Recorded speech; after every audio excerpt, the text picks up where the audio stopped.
Hey, what is going on, guys? This is Jake at That Fit Friend, and today I'm reviewing the New Balance Minimus TR BOA. So this model is really interesting, and when I first saw it, I was super intrigued. A cross-training shoe with the BOA lacing system. As someone who likes BOA lacing systems because I do live my life at the crossroads of being efficient and lazy, I was super excited to put this model to the test and see how they fared in regard to performance. So 3 pros that I have with this model is number 1, this model is super lightweight and breathable. So for my size 10 shoe here, we have a weight of 8.35 ounces. That is pretty dang lightweight for a training shoe. So if you are somebody who wants like a super lightweight shoe, this might be an option to consider. Plus, with the upper construction, you have a Performa-Fit wrap upper with like a mesh blend, and it's super breathable and it hugs the foot really well and it gives you like a sock-like fit. So I think if you are somebody like myself who does like that more like cleat/sock-like fit with their training shoes, this could be a viable option to explore. My second pro with this model is their performance for lifting, cross-training, and more athletic style workouts.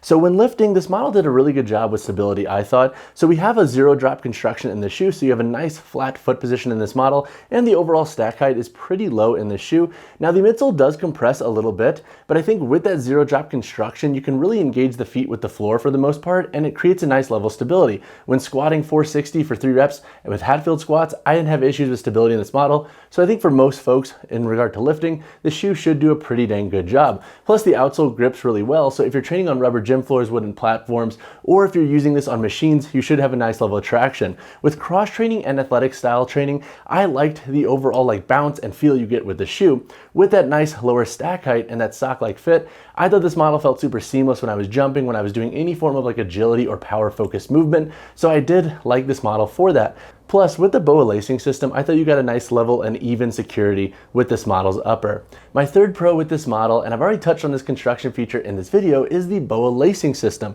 So personally, I feel like BOA lacing systems can be a little polarizing. Some folks love them, some folks hate them. So I like them because they're super convenient and they are very easy to just promote like a very fast overall foot security. So if you've never used a BOA lacing system, essentially it's this knob here connected with like this wiring serving as your core eyelets. You essentially pop this open. You could pull this up, slide your foot in, and then to tighten your shoe, click it down, and then tighten. So it's super convenient, super easy to use, and it promotes like a nice even level of foot security. And as a whole, I didn't think the BOA lacing system got in the way of rope climbs or really hindered performance, so I don't think it's gonna be an issue in regard to overall performance, and it didn't like jam into my foot during rope climbs, which was something I was a little bit concerned about. So I think if you like BOA lacing systems, that is definitely a unique feature with the shoe, and you don't see a lot of BOA systems in training shoes these days. But now let's talk about a few cons I have with this model. So 2 potential cons I could see folks having with the Minimus TR BOA is number 1, their long-term durability. And this is my biggest knock against this shoe. So when I first put this model on, I noticed that some of the features almost felt like afterthoughts. Like New Balance added them for the bells and whistles, but there's not a lot of curation in regard to the security and durability that you're getting with these features. So back here on the heel, we have a clip for handstand push-ups. It compresses with the midsole, and honestly, it does not feel that secure or durable. And then around the midfoot, we have a wrap on the lateral and medial side. This wrap is pretty thin in nature and it's just kind of glued to this mesh. So in my head, I was curious, okay, how would this fare for more abrasion-focused workouts? And on my right model here, I'm already having lipping of this medial wrap due to rope climbs. And that is a major issue for me because in my pros, I mentioned lifting, cross training, and athletic style training, but I left out CrossFit. And that's because of durability issues like this. So if you're gonna be investing in the shoe, I would say you probably don't wanna do super serious CrossFit workouts in them or workouts where you're gonna be having a ton of abrasion. So if you're doing like a ton of burpees where you're dragging this toe that doesn't have a lot of reinforcement, or if you're doing a lot of rope climbs with this wrap, I would say just be cautious of this shoe's overall durability. You don't want this model to break down too fast, especially because they cost $150.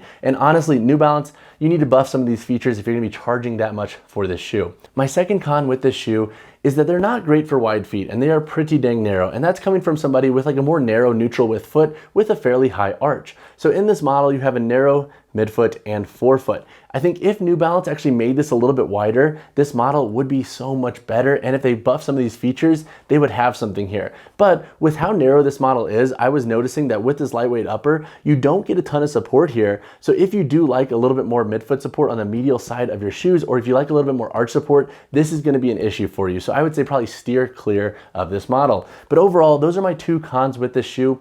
I want to like this model, I do, and honestly, I like the fit, I like the performance for the context I mentioned, but there are just some glaring issues with this shoe that could be buffed and tweaked, and it would be so much better. So when breaking down the performance of the New Balance Minimus TR BOA, I'm going to break this section into a few different parts. I'm going to talk about lifting, versatile training, shorter runs, and then daily wear. When it comes to lifting, I enjoyed this model for 3 reasons.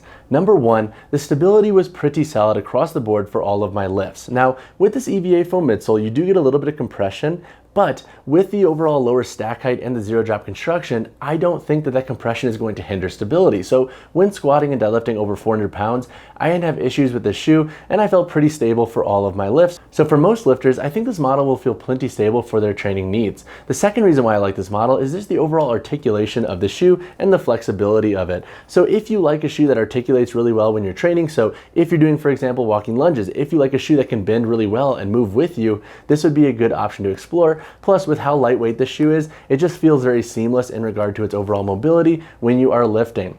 The third reason why I like this shoe is the outsole and zero drop construction. So this model gives you a lot of grip, and with that zero drop construction, I think if you're somebody who doesn't want to invest in a barefoot shoe and you like a flatter foot position when you're training, so you want a little bit more material to separate the foot from the floor, this could definitely be a viable option to explore, especially if you have a narrow foot width. When it comes to versatile training, I also like this shoe, and that's because I do like shoes that are a little bit more sock-like in nature for power-focused activities and exercises, so this model kind of scratches that itch. I like the overall lightweight build of this shoe. It articulates super well, so when you are getting explosive to the forefoot, the shoe moves with you really well, and with the grippy outsole, you don't have issues of multi-directional activities. So I think for HIIT workouts, agility workouts, and athletic style training, this model should work. And with that upper construction in the BOA, you get a nice level of security with the shoe. And I think if you are buying this shoe for more athletic style work, HIIT workouts, whatnot, and you like shoes that are very much more like form-fitting to the foot, this is definitely something you'll enjoy with this model. When it comes to shorter runs, this model is not the best in my opinion. I would say probably pass on them for dedicated running workouts. If you have runs programmed in a WOD where you're not doing abrasion focused activities, or if you're just doing like short interval runs, then this model might work, especially if you do like zero drop constructions and firmer feels and rides. But for the most part, I would say probably pass on this shoe for running. If you're gonna tack on a mile pre or post workout, these will work. But anything over a mile, I would say these are probably gonna feel pretty uncomfortable. When it comes to daily wear, I would say probably pass on this shoe. And the reason being is that with the higher price point and with the durability issues I have with this shoe, I would say if you save them just for your training, you will get more out of this model. You don't wanna mess up the midsole getting it dirty or wet and whatnot. And with their lightweight upper construction, I think you'll hedge your bets by just limiting how much you're wearing the shoe on a daily wear basis and just saving them for your workouts. That being said though, I do like this model. There are things to enjoy, but there are definitely some issues with the overall performance, and I think if New Balance just went back and fixed some of these things, this shoe could be a much stronger performer. So when it comes to price, you can expect to pay $149.99 USD for the Minimus TR BOA. Now, honestly, I find that to be pretty high, especially with the durability issues I've had with these shoes. So if you are going to invest in this model, I would say do your best to try to find them on sale if you really want to give them a go, or just try to limit the activities that you know are going to cause issues with the shoe, and that way you'll get more out of your investment. So now let's answer the question, who should invest in the New Balance Minimus TR BOA? So this section is interesting because I do think there are populations that will like this shoe, and then I think there are populations that should steer completely clear of this model. So if you are somebody who is investing in this shoe and intending to only use them for cross-training workouts where you're not gonna have a ton of abrasion to break the shoe down, and you just plan to use them for lifting, and you like zero drop models with good articulation, then I could see this model resonating really well with you, especially if you have a neutral or narrow width foot and you don't like a lot of arch support. Now that being said, if you like arch support, if you have wider feet, if you plan to do CrossFit workouts, I would say pass on this model. And honestly, either way, so either if you're passing on this model or if you're interested in them, try to find them on sale. I do not think they're worth $150 USD. If you can find a code or if you can find them on sale, then they can be more justified because I do like the performance of this shoe. However, New Balance does need to tweak some of the features in this model to make it a much stronger player in the training shoe game. So when it comes to sizing and fit in the New Balance Minimus TR BOA, I have some thoughts. So if you have a narrow width foot, go true to size. If you have a neutral width foot and you like a snugger fit, go true to size. If you have a neutral width foot and you like a little bit more room at the end of your toe box, go up a half size. And if you have a flatter or wider foot, avoid this shoe. Even if you size up, you are not going to get enough width throughout this model's midfoot and forefoot in my opinion, and you'll just save yourself the trouble of having to do the whole return process. So overall, this is definitely a more narrow width biased shoe. All right, so now let's cover the weight, heel to toe drop, and insole in the Minimus TR BOA. For my size 10 model here, we have a weight of 8.35 ounces. The heel to toe drop in this model is 0 millimeters, and this model does not have a removable insole, so it's an easy model to wear with or without socks. All right, so now let's go over the construction of the Minimus TR BOA. Up here on the toe box, we have an extended outsole layer that wraps up. It is a little bit more biased to the medial side. I personally like this, especially for lateral work. You get a nice level of grip when you're pushing off of the forefoot up here. Looking at the midsole, we have an EVA foam throughout. As you can see, it does compress a little bit, but the stack height is overall relatively low. So I think when you are training, it almost like absorbs your weight when you are loading in different exercises. So I do like the midsole and how it walks that fine line of being versatile, but then also pretty stable. Looking at the outsole construction, we have a full rubber outsole, and then as mentioned in our cons and in our performance section, we have a wrap here on the lateral and medial side. This is for additional rope climbing support. However, once again, on my right side here, we're already having some lipping of the material here, so be very cautious if you plan to use this shoe for rope climbing.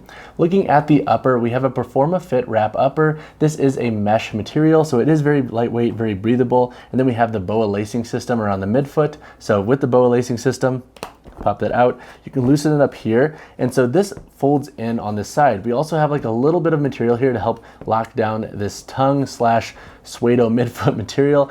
I actually wish this was a little bit thicker in nature and gave you a little bit more security in regard to how this fit before putting on the BOA. I think that would also help with the overall security and durability of this model's midfoot. And if they increase the width and increase this feature, that could be something that's really interesting with this shoe. So with the BOA lacing system, click that down, and then you crank this tight, and essentially now you have your fully laced shoe. And then looking at the heel construction, the boot does extend up pretty high. However, I didn't have rubbing issues with this, even when going sockless in this model. And the heel itself has some structure to it, but it definitely doesn't have like the most beefy or rigid cup to it. There is no removable insole in this model, so we do not have removable insole in this shoe. And as a whole, that is pretty much the gist of the shoe's construction. If you have additional questions on this model, drop a comment down below. All right, guys, that wraps up my review of the New Balance Minimus TR BOA.